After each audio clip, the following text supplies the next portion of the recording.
কখনো কি আল্লাহর প্রেমে পড়েছেন? কোনো এক বিকেলে আকাশের দিকে তাকিয়ে মুগ্ধ হয়ে নিজেকে প্রশ্ন করেছেন, আল্লাহ কি আমাকে এখন দেখছেন? কোনো এক গভীর রাতে সবার ঘুমিয়ে থাকার মুহূর্তে হঠাৎ ঘুম ভেঙে গিয়ে সেজদায় মুখ রেখে ডেকে উঠেছেন, আল্লাহ আপনি আছেন তো?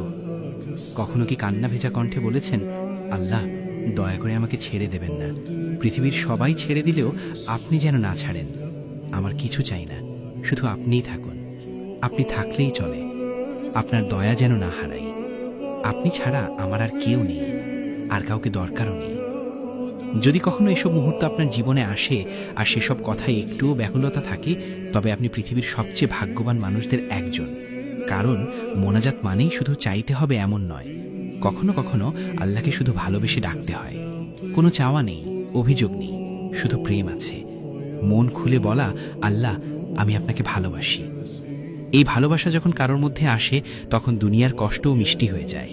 সে তখন বুঝে যায় যে হৃদয়ে আল্লাহর ভালোবাসায় ভরে গেছে, সেই হৃদয়ে আর কিছুই চাওয়ার থাকে না। আল্লাহকে যে পেয়ে গেছে তার আর কি লাগে।